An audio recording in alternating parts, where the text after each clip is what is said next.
नमस्कार मैत्रिणींनो, बाईचं टॅलेंट या यूट्यूब चॅनलमध्ये आपलं सहर्ष स्वागत। तर आज आपण शिकणार आहोत की बोटनेक ब्लाउज कसा शिवायचा। तर मी बोटनेक ब्लाउजची कटिंग आणि स्टिचिंग टाकली होती, ते तुम्ही जाऊन पहा। तर बोटनेक ब्लाउजचं मी पहिल्यांदा काय करणार आहे, पाठीमागून जो गळा आहे तो पूर्णपणे कट करून घेणार आहे। वरून मी 3.5 इंचाचा व मध्ये मी 3.5 इंचाचा पॅच असा गळा कापला होता। आता मी हा साडीवरती जो पॅच आहे 3.5 इंचाचा तो खून करण्यासाठी ठेवून घेत आहे आणि खडूने मी खून करून घेणार आहे आणि छोटासा भाग तळ्यातला थोडासा कट करून घेणार आहे, जेणेकरून मला समजेल की पाठीचा जो भाग आहे तो मधोमध कसा बसवायचा। तर आता या ब्लाउजच्या जे सरळ कापड आहे त्याच्यावरती आपल्याला अस्तरचा पूर्णपणे भाग मांडून घ्यायचा आहे, तुम्ही पाहू शकता व्हिडिओमध्ये। आणि जो मधोमध भाग आहे तो मधला जो गोल आकार आपण दिलेला आहे ब्लाउजला तो आपण पूर्णपणे शिलाई मारून घेणार आहोत। शिलाई मारून झाल्यानंतर या ब्लाउजचा जो मधला भाग आहे तो आपल्याला पूर्णपणे कट करून टाकायचा आहे। लक्षात ठेवून करायचा आहे की जो आपला भाग आहे अस्तरचा तो सरळ साईडलाच मांडायचा आहे, जेणेकरून आपला तो पलटी मारून उलट साईडला जाईल व ब्लाउजचा गळा आपला फिनिशिंग सकट येईल। आता गळ्याचा आकार व्यवस्थित येण्यासाठी मी त्याला टोकाने कात्रीने थोडे थोडे कट करून घेणार आहे, जेणेकरून आपल्या गळ्याची फिनिशिंग जी आहे ती पूर्णपणे चांगली येईल। मी पाहू शकता कशा प्रकारे मी कट करत आहे ते। आता आपल्याला पूर्ण हा गळा कट करून झाल्यानंतर आपल्याला पलटी मारून घ्यायचा आहे।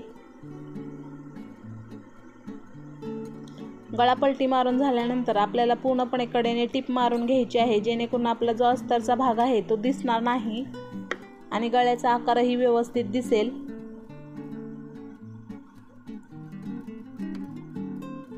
संपूर्ण भागाला गोल राऊंड वरती आपल्याला दाब टिप सारखी टिप मारून घ्यायची आहे।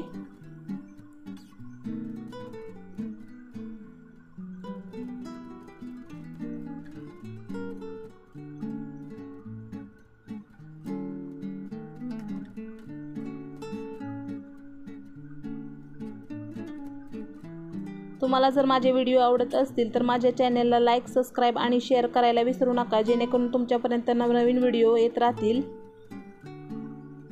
अशा प्रकारे आपला ब्लाउजचा गळा तयार झालेला आहे। आता पलटी मारून मी मागच्या साईडने जो अस्तरचा भाग बसवलेला होता त्याला मी कडेने टिपा मारून घेणार आहे आणि मधला जो गळ्याचा पॅच आहे तो कट करून घेणार आहे।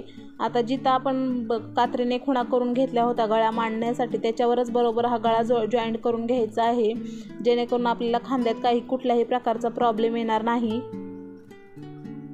तुम्ही पाहू शकता मी जॉईंट केलेला। आता मी गळा कट करून घेत आहे।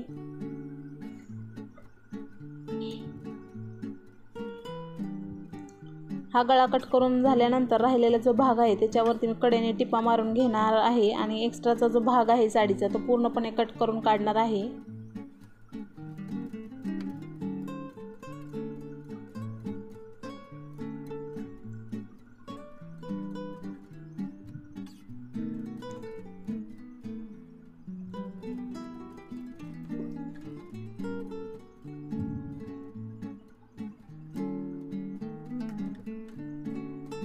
एक्स्ट्राचा भाग कट करून घेतल्यानंतर याच्यावरती मी छोट्या डिझाईनची लेस लावणार आहे, जेणेकरून गळा खूप छान दिसेल।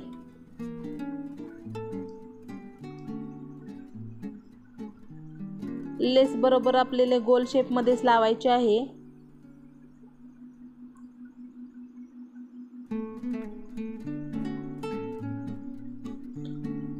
लेस लावून झाल्यानंतर मी याला वरती नळ्यांची लेस बसवणार आहे, जेणेकरून हा गळा खूपच छान दिसेल। लटकन टाईप नळ्यांची लेस छान वाटते। तसेच या पाठीच्या भागाला मी टक्स मारून आणि कंबरपट्टी जॉईंट करून एका साईडला ठेवून देणार आहे। लेस आपल्याला व्यवस्थित दुमडून बसवायची आहे।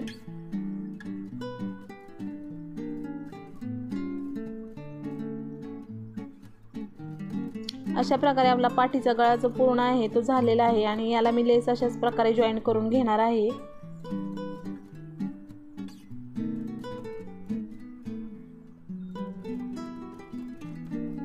अशा प्रकारे आपला सुंदरसा ब्लाउज पाठीचा भाग तयार झालेला आहे। आता मी पुढच्या भागाची तयारी करून घेणार आहे।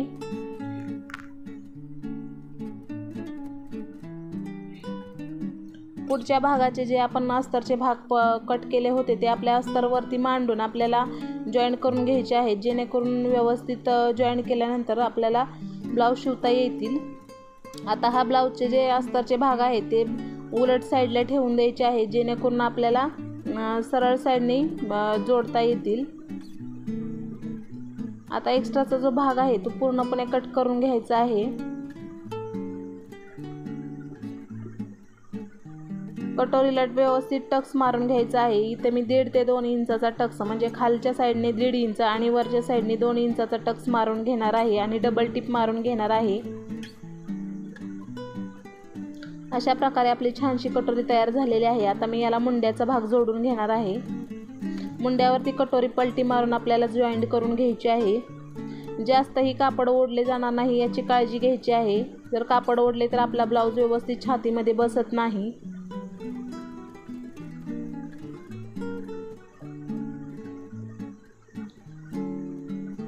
अशा प्रकारे आपला पुढचा कटोरीचा भाग मी जोडलेला आहे आणि आता याला मी ब्रेशर पट्ट्या जोडून घेणार आहे. ब्रेशर पट्ट्या ही व्यवस्थित जोडायचा आहे, जेणेकरून तिरका जो भाग आहे वरच्या साईडला घ्यायचा आहे आणि सरळ पट्टीचा भाग आहे तो खालच्या साईडला घ्यायचा आहे. उलट सुलट नीट बघून आपल्याला ब्रेशर पट्टी जोडून घ्यायची आहे.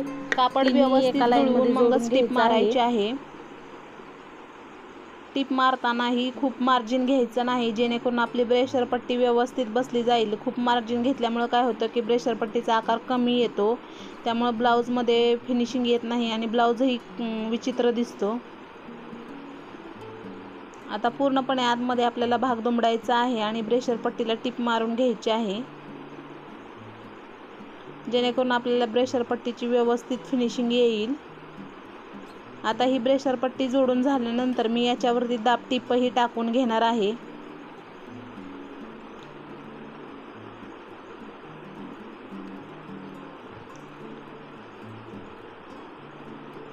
अस्तरचा भाग दिसणार नाही याची आपल्याला पूर्णपणे काळजी घ्यायची आहे. ब्रेशर पट्टीमध्ये अस्तरचा भाग दिसला तर ब्लाऊज व्यवस्थित दिसत नाही किंवा ब्रेशर पट्टी ओढली जाते. अशा प्रकारे आपला पुढचा जो पार्ट आहे एक पार्ट तयार झालेला आहे आणि आपण असाच दुसरा पार्टही तयार करून घ्यायचा आहे. अशा प्रकारे आपले दोन्ही पार्ट तयार झाल्यानंतर आपल्याला यावरती काज बटन पट्टी लावायची आहे. आता पहिल्यांदा मी हुक पट्टी लावत आहे. हुक पट्टी ही आतल्या साईडनी लावून वरती दुमडायची असते, जेणेकरून त्याच्यामध्ये हुक छानपैकी अडकवता येतील. वरती आपल्याला ही दुमडून टिप मारायची आहे आणि ही टिप मारताना कडेनी मारायची आहे, जेणेकरून आपल्याला हुक लुकाची जी साईड करायची असेल ती नंतर करून घ्यायची आहे. त्यामुळे आपल्याला कडेनेच टिप मारायची आहे व एक्स्ट्राचा भाग कट करून काढायचा आहे. तसेच दुसऱ्या भागाला आपण काय करणार आहोत, ही सरळ साईडनी पट्टी लावणार आहोत. थोडीशी खाली दुमडून घ्यायची आहे ही पट्टी आणि मग आतमध्ये पूर्णपणे दुमडून द्यायची आहे. आतमध्ये ही पट्टी पूर्णपणे दुमडून टिप मारायची आहे.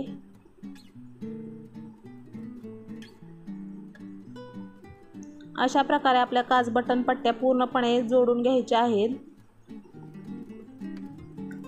आता कटोरी ब्लाऊजमध्ये आपण जेव्हा शिवत असतो तेव्हा एक प्रॉब्लेम होऊ शकतो की जर कटोरी ब्लाऊजचे जे दोन्ही भाग आहेत ते एक समान होत नाहीत किंवा गळ्याला व्ही शेप येतो, तर अशा वेळी काय करायचं, आपला जर मोठा कमी जास्त भाग झाला असेल आणि आपला जर गळ्याचा पूर्ण आकार व्ही शेपमध्ये झाला असेल तर आपल्याला पूर्णपणे गोल आकारात खडूनी खूण करून घ्यायची आहे, जेणेकरून आपला गळ्याचा जो आकार आहे तो गोल आकारात येईल. थोडासा गोल खडूनी आकार देऊन आपल्याला पूर्णपणे कट करून काढायचा आहे, जेणेकरून आपण याच्यावरती जर आपण गोट मारला तर तो गोल आकारात शेप दिसेल. प्रत्येक कटोरी ब्लाऊजला आपल्याला ही ट्रिक वापरायची आहे, जेणेकरून आपला पुढचा जो ब्लाऊजचा गळा आहे तो गोलच दिसेल, व्ही शेपमध्ये दिसणार नाही. आता हा भाग मी कट करून घेणार आहे.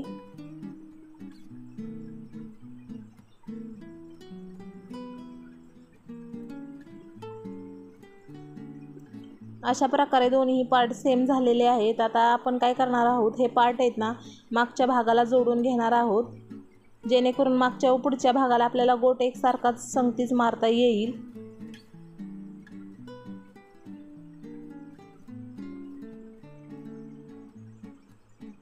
खांद्याला खांद्याबरोबर जॉईंट करून घ्यायचे आहेत.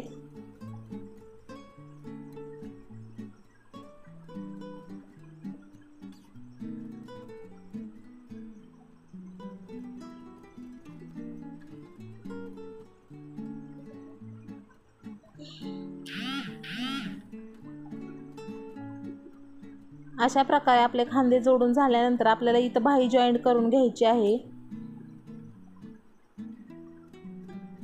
बाही जॉईंट करताना ह्या बाहीचा व्हिडिओ मी आपल्या यूट्यूब चॅनलवरती टाकलेला आहे, तर तुम्ही जाऊन बघा ही बाही आपण कशा प्रकारे तयार केलेली आहे।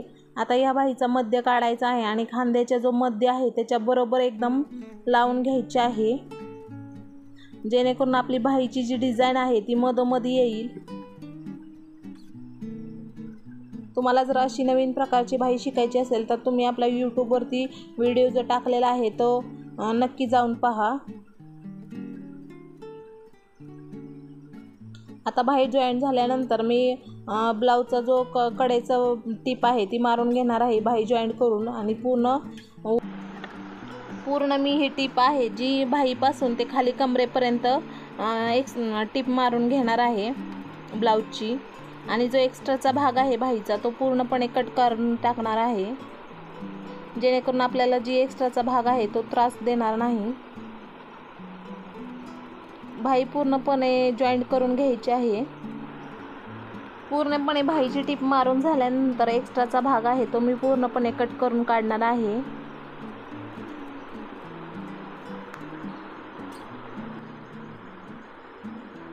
अशा प्रकारे आपल्याला टिपा मारून घ्यायच्या आहेत दोन्ही साइडनी, आणि मग आपल्याला ब्लाऊजची फिटिंग करून घ्यायची आहे व्यवस्थित। ब्लाऊज फिटिंगमध्ये मी बाहीची फिटिंग, मुंड्याची फिटिंग आणि कमरेची फिटिंग घेतली आहे, आणि नंतर याच्यावरून खडून एकसारखी सरळ रेष मारून घेतली आहे, आणि यावरती आपल्याला टिप मारून घ्यायची आहे, आणि एक्स्ट्राचा जो कडेचा भाग आहे त्याच्यावरून आपल्याला 3 ते 4 शिलाई मार्जिनवरती आपल्याला 3 ते 4 टिपा मारून घ्यायच्या आहेत।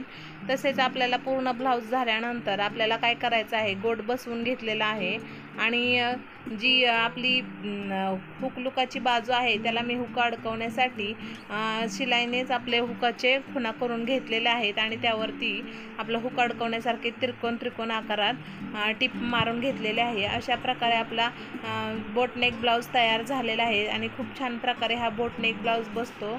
अशा प्रकारे आपला व्हिडिओ कसा वाटला हे तुम्ही कमेंट्समध्ये कळवायला विसरू नका। Bye bye.